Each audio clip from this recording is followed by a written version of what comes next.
Hello. Doctor Ghosh বলছেন? না, আমি ওনার কম্পাউন্ডার বলছি, বলুন। আমি বাপি বলছি। কে বাপি? লাও বাবা, বাপি মানে বাপি, আমি বাপি, আমি কে আবার কি করে বুঝাবো বলুন? বলছি যে আমার বউ 7 মাসের পুয়াতি আছে। তো ডাক্তার বলেছিল 7 মাস হলে পরে একবার চেক আপ করাই নিয়ে যাবেন। তাই নামটা লেখাচ্ছি। আচ্ছা, নামটা বলুন। আমার বউ। কি কি বলছেন? আমার বউ, আমার বউ? আপনার লয়, আপনার লয়, আমার বউ। আরে দাদা, আপনার আপনার বউয়ের তো একটা নাম আছে নাকি? হ, সে তো থাকারই কথা। লেখুন, ঝুমা রানী। ঝুমা রানী রায়। বলি হুম। ঝুমা রানীটা একসঙ্গে লিখবেন। আরে বাবা, নাম লিখতে জানি। হ্যাঁ, সে তো বুঝলাম, কিন্তু জানেন তো আধার কার্ডে ঝু লিখেছে, তারপরে ফাঁক দিয়ে পরে মারানি। এই আধার কার্ডটাই লোককে দেখাইতে পারি, তাই বলে দিলাম আর কি। বয়সটা বলুন, বয়সটা। এই 32 নাহলে 33 হবে তো নাকি?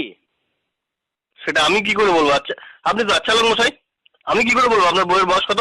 আরে আপনাকে জিজ্ঞাসা করি নাই, আমার বউ পাশে বসে আছে, আমি ওয়াকেই জিজ্ঞাসা করছি। আর আপনি অমনি আমাকে শুধু শুধু ধমকাচ্ছেন কেন? আরে দাদা, আরে আরো পেশেন্ট আছে দাদা, ব্যস্ত আছি। তো আমার বউ কি পেশেন্ট লয় নাকি? নাকি আমি টাকা দিব নাই? আচ্ছা ঠিক আছে, শুনুন শুনুন, আমি নামটা লিখে দিয়েছি, আপনার বউকে খালি পেটে আনবেন। আচ্ছা মশাই, আপনি তো বেশ কথা বলছেন। বললি আপনাকে তো বললাম আমার বউ 7 মাসের পুয়াতি। তোমাকে আমি খালি পেটে কি করে নিয়ে যাবো? ও দাদা, আপনি কি কাজের সময় ইয়ার্কি মারছেন নাকি? হ্যাঁ, লাও। খালি পেট, খালি পেটে মানে কিছু না খেয়ে আসার কথা বলছি। কাল সকাল 8:30টায় চলে আসুন।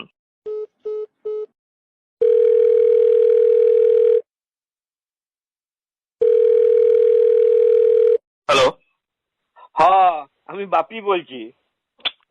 বলে দিলাম তো, কাল সকাল 8:30টায় চলে আসুন। দাদা কালকে হবে না, কালকে আমার একটুকু কাজ আছে, মাঠে ফাটে একটু খেতারও করতে হবে, আমি পরশু যাব। পরশু হবে না, পরশু ডাক্তারবাবু, পরশু থেকে 11 দিন থাকবেন না, বাইরে যাবেন।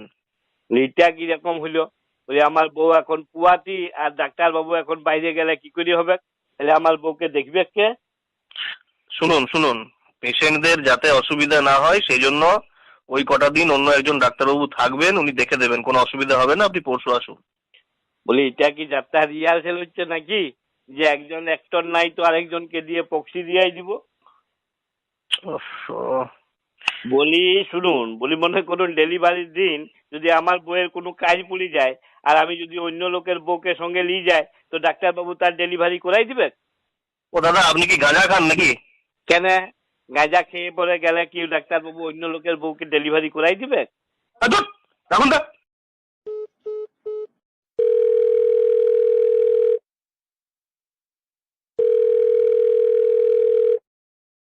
হ্যালো। হ্যাঁ, আমি বাপি বলছি, বাপি বলে রাখবেন না, একটু মাথাটা একটু ঠান্ডা করুন, মাথাটা একটু ঠান্ডা করুন, আমার কথা একটু শুনুন দাদা। বলুন বলুন বলুন, তাড়াতাড়ি বলুন। বলছি আপনি যে বললেন পরশু থেকে অন্য একজন ডাক্তার দেখবে আর কি আমার বউকে, হুম। বলছে আবার প্রথম থেকে চিকিৎসা শুরু করবেন নাই তো? না, তা কেন করবে? আপনার ওয়াইফের যত মাস হয়েছে সেই হিসাবে ট্রিটমেন্ট চলবে। আরে বাবা, উনিও একজন ডাক্তার। তো সে হইলে কি হবে? চোখের সামনে তো অনেক কিছুই দেখলাম। আমার বড় বেটা টিউশনি মাস্টারটা পাল্টাই দিলাম, তো অন্য একটা টিউশনি মাস্টার এলো। তো সে আবার প্রথম থেকে পড়াইতে শুরু করলো।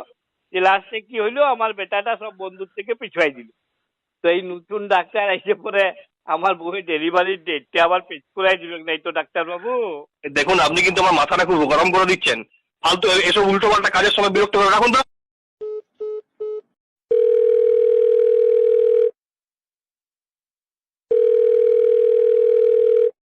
হ্যালো। হ্যাঁ, আমি বাপি বলছি। বলি রাখুন।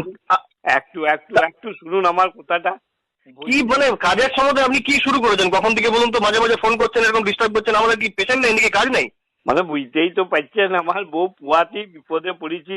বলি যে নতুন ডাক্তার যে আসবে, শুনুন শুনুন, বলি নতুন যে ডাক্তার আসবে সে মানে পুয়াতির ডাক্তার বটে তো। মানে?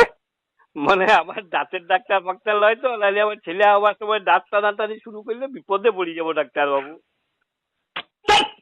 ফালতু। আপনি কি আমরা কিন্তু ডাক্তার দেখানো বন্ধ করে দেবো এখানে, এরকম যদি বিরক্ত করেন।